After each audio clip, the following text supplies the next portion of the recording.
Here we go again. I've got one last volume on the Silver Age Teen Titans, and then I think I should be done for a while, at least with the Silver Age, because unless I've missed something, this is the last Teen Titans Silver Age volume that I have access to through my library. So, the Teen Titans Silver Age. Now, I have talked a few times before about my history with the Teen Titans, and bear with me here, I'm going to go through it briefly again.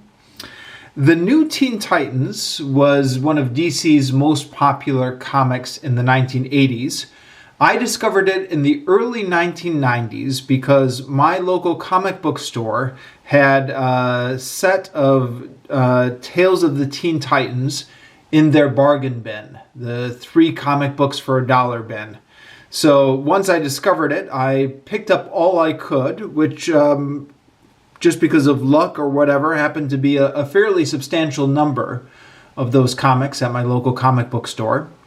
And then once I got hooked on the New Teen Titans, I wanted to find out everything I could about the Teen Titans. Now, this was the 1990s, so it was before the internet and before DC really had a reprint culture. You couldn't pick up bound volumes like this back in those days, not very easily.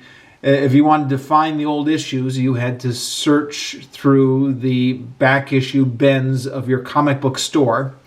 And generally speaking, the older you got, the more expensive those comics were. So Teen Titans had a few different runs. They had a run during the Silver Age, which was the 1960s. Then they got canceled, but they got revived in the 1970s, which was the Bronze Age. And then they got canceled again, and then they got revived in the 1980s, and that was the New Teen Titans. That was the most popular run. I had in my collection a handful of comics from the Bronze Age, the 1970s. I paid more for them. They were like $5 per issue, but I wanted to get some of the older ones, so I coughed up the money at the time.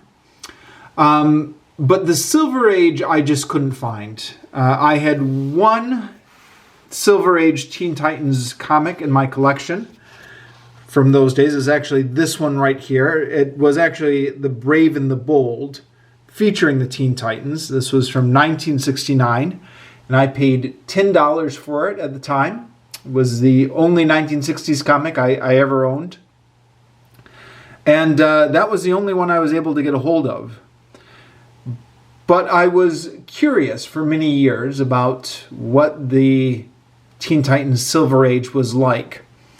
And there would often be references to the Silver Age of the Teen Titans in the letters page or the editorial page, with the not the editorial page, but you know where the sometimes the comic book writers would write a little thing at the end.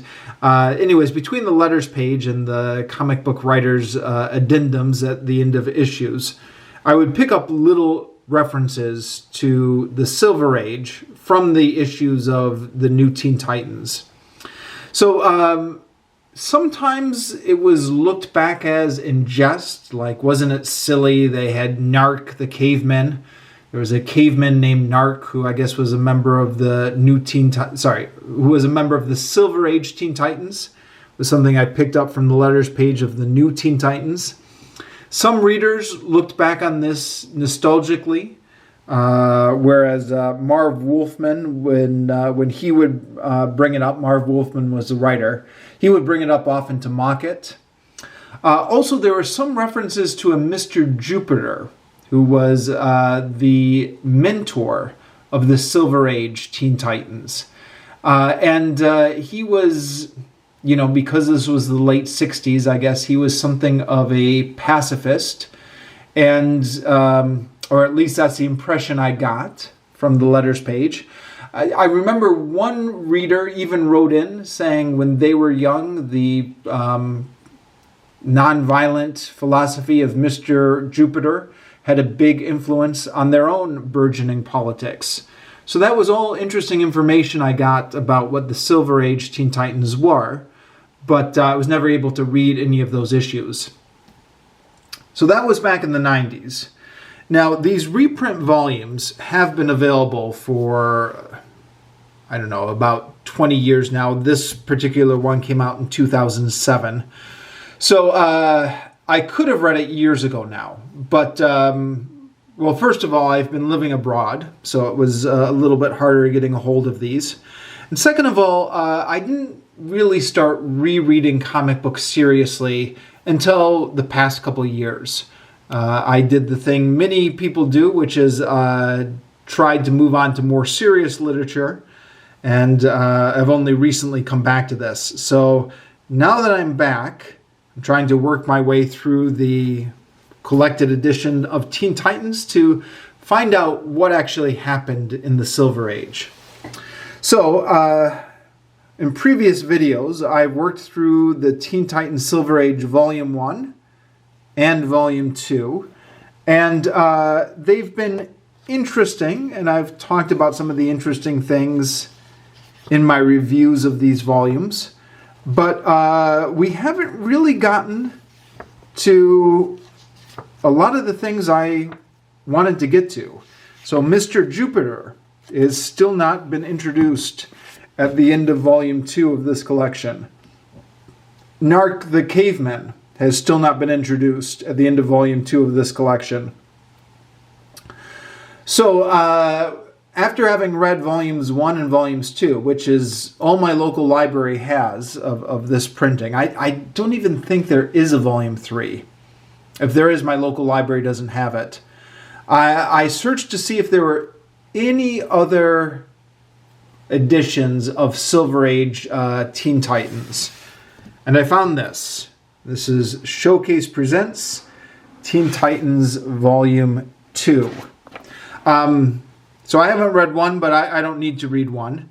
That's all covered in this edition. And in fact, half of this is already covered in the Teen Titans Volume 2, which I read. You're looking at Volume 1 now, because I already returned Volume 2 to the library. But between Volume 1 and Volume 2, I've read half of this. So this review is going to focus on the second half of this book, where we get into the parts I haven't read. Now, as it happens, I don't know if this is by luck or by design, but issue number 24 was covered in the previous volume I did, the Silver Age Teen Titans Volume 2. But from issue 25 is where things start getting interesting. Not necessarily good, but interesting. This is where all those characters and changes in the Teen Titans get introduced that I would hear about later in the letters page of the new Teen Titans. So here we have number 25, where the Titans are at a peace rally. So, yeah, let me see if I can find a picture. It's actually not a peace rally. It's two groups of protesters. So the anti-war protesters and the pro-war protesters are fighting it out, and the Titans are trying to keep the peace between them. So right away, the premise here is much more political than the Teen Titans that have been in Volume 1 and Volume 2. So the Teen Titans in Volume 1 and Volume 2 are silly. They're engaged with youth culture to the extent that they're engaged with the teeny bopper aspect of it. But, there's no serious attempt to integrate the issues of the 1960s as we remember them today. But this issue here is from 1970, and they're getting into it now. It took them a while, but they're getting into it. It would be interesting to do a study of the politics of comics generally across the 1960s.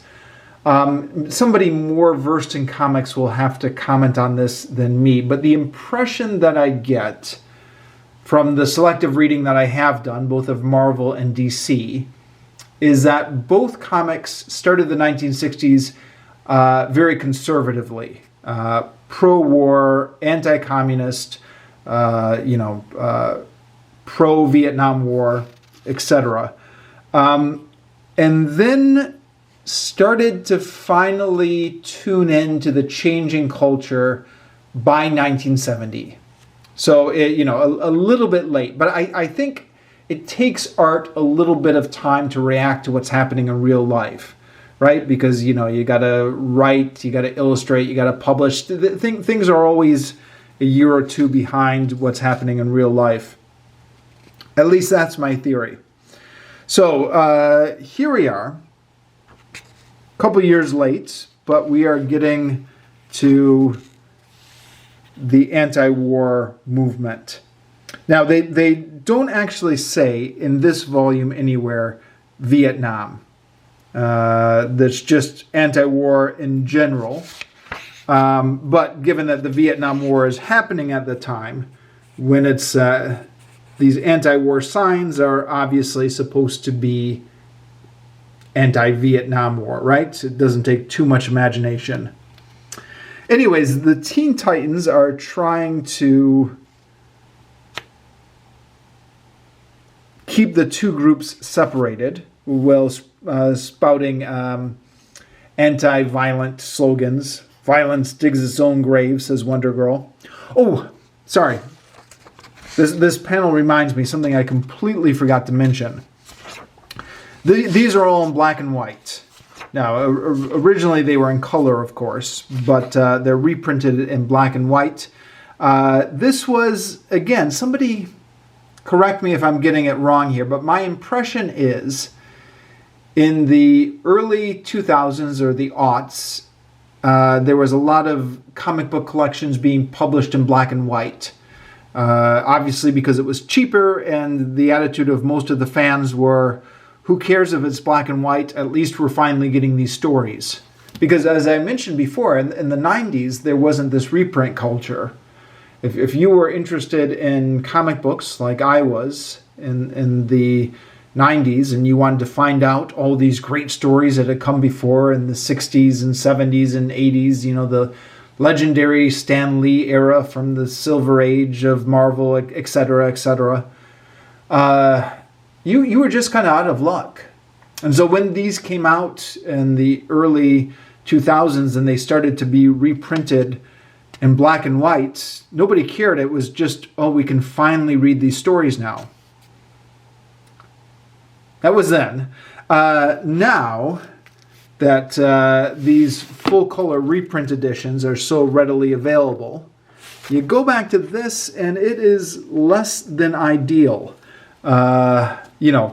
Going from this vibrant color to this, I really wanted these to be in full color. But this was the only way I could find to access these stories. I don't know. I don't think my library has it, but, somebody let me know in the comments section if there's a better color reprint of these stories. Anyways, that diversion aside, they're at this pro-war rally, and somebody's got a gun, and they're trying to stop him from shooting the gun, but they do a lousy job of it, and they may even have accidentally caused him to fire the gun as they're grappling with it. And the guy gets hit. This is some sort of pro-peace Nobel Prize-winning genius. And then as a result of this, the Justice League condemns the Teen Titans. Boy, that didn't take long at all, huh? They must have been waiting right for that. And then the Teen Titans are picked up by a Mr. Jupiter. And also in this story, we are introduced to Lilith, who is the newest member of the Teen Titans. Now, Lilith, again, is somebody who was referenced a lot in the new Teen Titans. In fact, Marv Wolfman brought her back for a run of guest appearances in the new Teen Titans. You can see her here having full color with the orange hair. So she came back for a few issues in the new Teen Titans. So she was somebody I was waiting to see when she would appear in the Silver Age Teen Titans. But having finally met her in the Silver Age, I've quickly decided she is my least favorite character. Her superpower is being able to sense the future, having some sort of ESP. ESP mixed with some sort of vague, undefined prophecy about the future. But as you can probably already guess, it comes and goes as it's convenient to the plot. So she senses things that she needs to sense when the plot's moving. But whenever it's really useful for her to sense things, useful from an in-universe perspective, like it would really help the Titans solve the mystery a lot quicker. But of course, the writers don't want the Titans to solve the mystery quicker because they want it to spread out throughout the whole issue. Then suddenly she can't sense things. So it comes and goes, and it's really annoying. Mr. Jupiter is introduced here and is in a handful of other issues in this collection. As I mentioned before in this video, I had been expecting, because of the letters I would see about Mr. Jupiter in the pages of the new Teen Titans, I had been expecting him to have some sort of rather strident pacifist or anti-violence philosophy. But he doesn't really. He has kind of a vague anti-establishment vibe, kind of a mystical guru type thing. But he doesn't really have a strong pacifist philosophy here. So it's interesting. Not everything is how I was led to believe it. Now that being said, this edition ends without finishing the Silver Age. I think we still have a few more issues of the Silver Age to go by the time this volume ends. So I'm not sure if those issues he has more of a philosophical position, but yeah, not so much in these issues. Now, the Titans get rid of their uniforms, and they are without uniforms for several issues until they decide to go back to their uniforms for no apparent reason. But this is part of them reinventing themselves as part of the penance for the guy getting killed. Again, this is something that would be somebody who knows more about comic books than me would have to talk about this more definitively. But I get the impression that there is something about the early 70s where a lot of characters were losing their uniforms as part of reinventing themselves as anti-establishment. So Wonder Woman lost her uniform at about this time, right? And Captain America also got rid of his uniform right about the same time. Anybody else I'm forgetting, or am I getting the details wrong?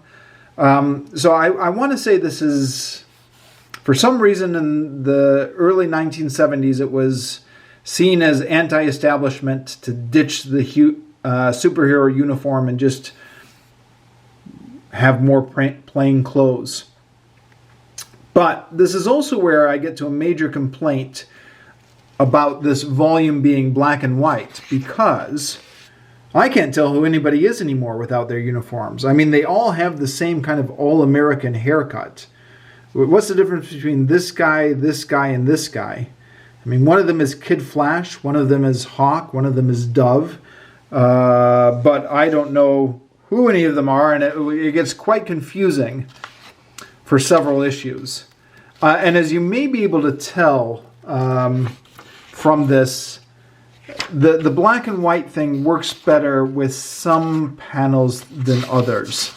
Some panels show up quite clean with the black and white thing, but others of them look a bit muddled. Okay, so we've got that. Then, as part of Mr. Jupiter's guru philosophy, they have to go out to, what is it? The Hell's Kitchen or something like that. Hell's Corner. Toughest neighborhood in the city. Whatever city this is. And they have to earn jobs and make friends without their uniforms. And they do end up making a friend. This is Mel Duncan, who is the token black guy to join the Teen Titans as part of their reinvention for the 1960s. Now, Mel Duncan does not show up in the new Teen Titans very much, except for brief cameos. But Marv Wolfman really doesn't use him at all. Somewhat surprisingly, because I think Marv Wolfman tried to introduce a Mel Duncan type character earlier in the Titans run, but was overruled by editorial, and then this got pushed back. But anyways, Mel Duncan does figure prominently in the Bronze Age Teen Titans, and as I mentioned before, I had a handful of those issues back in my adolescence. According to Wikipedia and the DC Wiki, he is the first African-American superhero to be introduced to DC. I think Marvel may have been ahead of them, but the first DC one. And also, according to Wikipedia or the DC Wiki, I forget which, this kiss here between him and Lilith was the first interracial kiss on DC Comics. They got some pushback on this from the editorial, so that it was... they adjusted it to being at night, so it's a little bit dark and you can't see it very clearly, especially in this black and white reprint. According to the wiki, they got some mail about this one, both positive and negative responses to that. So there you go. That's a little bit of comic book history for you. Mel Duncan doesn't really have any powers, but he's a can-do guy. So he joins up with the team, and there's a little space adventure here, and then they come back from outer space. And then Aqualad comes back. So Aqualad had left the team at about the time Speedy joined. And Robin actually, forgot to mention this, Robin leaves the team as well to go to college at the time that the Titans are reinventing themselves with Mr. Jupiter. But by this issue number 28, they are both back. And Aqualad, because he's been gone, does not understand why the Titans have this new oath. So they have some sort of vow. You don't understand, we took a vow. Vow? What vow? It's a rather ambiguous vow. They don't really vow to nonviolence, although they make nods to nonviolence a lot. So they're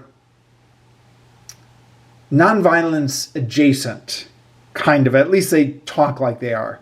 Of course, because this is a superhero comic book, every issue has to end with them punching somebody. The writers at DC never did find a way to get away from that, or never did try, at least.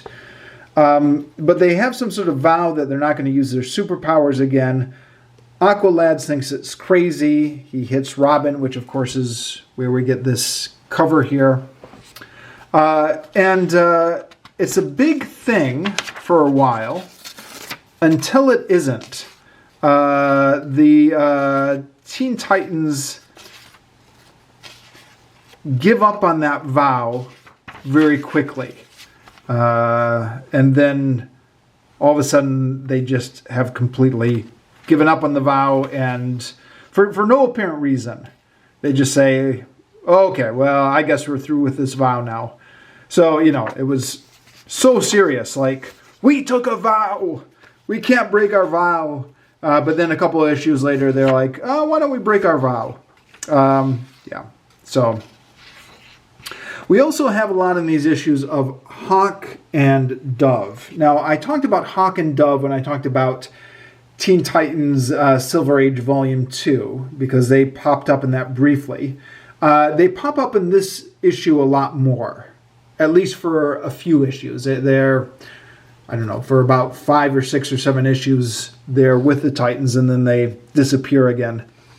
So, Hawk and Dove were created by Steve Ditko, the guy who made Spider-Man, who, if you haven't already seen it, there's an interesting documentary on him that the BBC did, which you can view on YouTube, which gets into him and his weird politics. He had a lot of really weird politics. And he had the idea to make Hawk and Dove for the 1960s, representing the two sides of the political discussion in America, at least with regards to foreign policy, the Hawks versus the Doves. But as they say in that BBC documentary, and actually as is on Wikipedia as well, if you look up Hawk and Dove on Wikipedia, both Steve Ditko and the other writers never really wanted to take Dove seriously. So it would have been possible to design stories for these characters in which half the time Hawk is right and half the time Dove is right. So half the time there's a solution, there's a problem, and the only way to solve the problem is through violence, and then Hawk prevails. But half the time there's a problem, and you're not going to solve it through violence, you need diplomacy, and then Dove would prevail. This would not be that hard to design in theory, right? Because a lot of the world's problems do require more diplomacy than violence. I mean, not all of them, arguably, but a lot of them.